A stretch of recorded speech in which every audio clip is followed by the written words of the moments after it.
तो फाइनली आज वो दिन आ ही गया जिसका इंतज़ार मैं पिछले 1 महीने से कर रही थी। तो स्वागत है आप सभी के मेरे आज के इस व्लॉग में। और आज का ये व्लॉग होने वाला है मेरे लिए बहुत ही ज़्यादा खास। अब मेरे चेहरे की खुशी देखकर आप समझ चुके होंगे कि मैं कितनी ज़्यादा खुश हूँ। अब मेरी खुशी की वजह तो मुझे समझ आती है, पर ये बालक क्यों खुश है वो मुझे नहीं पता। तो चलिए इनको खुश रहने देते हैं और हम बात करते हैं आगे की। तो मेरी फ़्लाइट थी 18 अप्रैल को, तो हम निकल चुके थे दिल्ली से एयरपोर्ट के लिए। और एयरपोर्ट जाने के लिए हमने बुक करी थी कैब। सर पार्किंग है ये इतना सारा। तीसरी पे आ गए।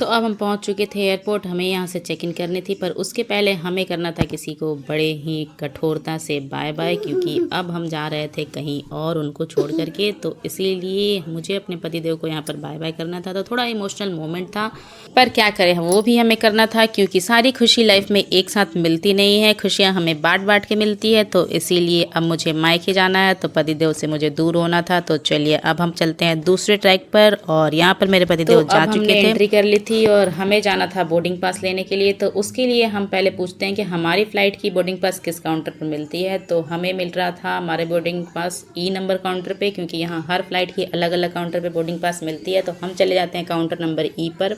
और यहाँ भी थोड़ा बहुत लाइन था, तो हमें लाइन में लगना पड़ता है। उसके बाद हमारा नंबर आता है और हम लेते हैं यहाँ पर बोर्डिंग पास। उसके पहले हमें ये अपना लगेज जमा करना होता है। तो ये सारा प्रोसेस ख़त्म करने के बाद हमें बोर्डिंग पास मिलता है और हम बोर्डिंग पास लेकर के आगे बढ़ते हैं।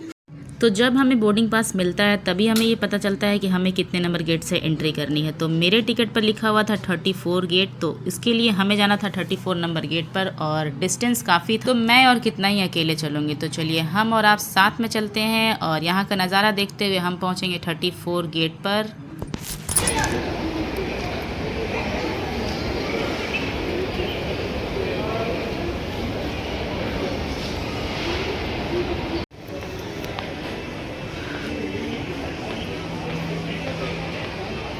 सबसे लास्ट में। अच्छा, लास्ट में।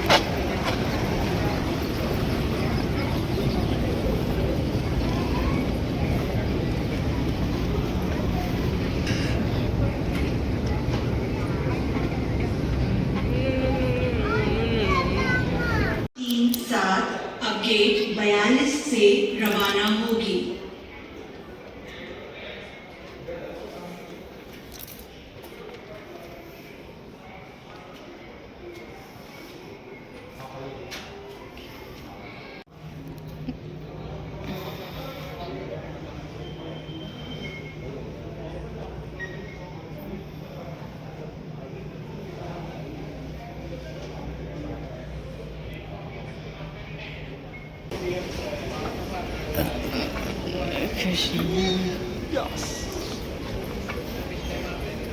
उठा उठा फ्लाइट जाने लगा।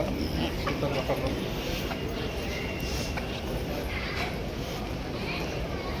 हाँ, ये झोला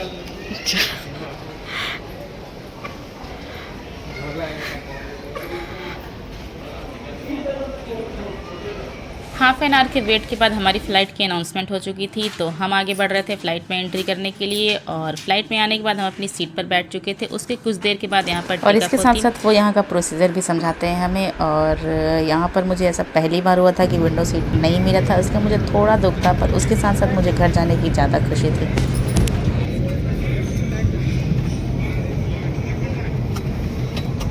पहले अपनी सीट पॉकेट और कंपार्टमेंट की जांच कर लें, ताकि आपका कोई भी सामान जैसे कि वॉलेट, पासपोर्ट, इलेक्ट्रॉनिक उपकरण ना रह जाए। जिन अतिथियों को व्हीलचेयर की आवश्यकता है उनसे निवेदन है कि बैठे रहे। सभी अतिथियों को उतर जाने के बाद आपकी सहायता की जाए।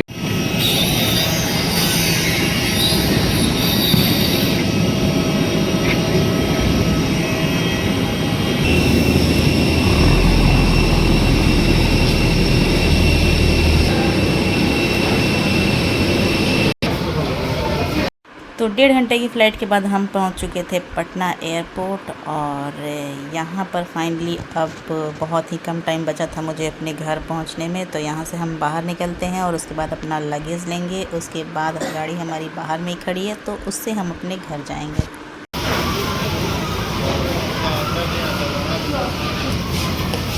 सब निकाला अपने आप।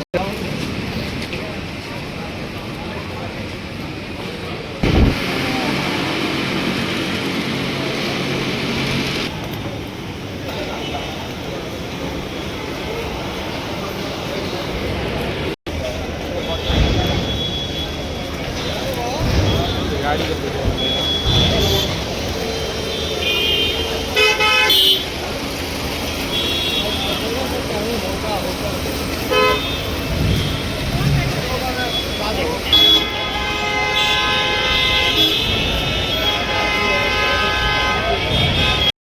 तो यहाँ पर हमारी गाड़ी आ गई थी और गाड़ी में बैठकर हम चले गए थे अपने घर पर। और हमारे बिहारी कल्चर में कुछ ऐसी परंपराएं होती है जो कभी ख़त्म नहीं होती और इनकी हमेशा ही बहुत ज़्यादा मान्यता होती है। तो ये सारे हमारे मायके पहुँचने के बाद हमारे साथ ये सब कुछ हुआ था। तो अब मुझे अपने घर में सबसे मिलना है और करनी है खूब सारी मस्ती। तो फिर हम आपसे मिलते हैं नेक्स्ट व्लॉग में। तब तक के लिए बाय बाय, गुड नाइट।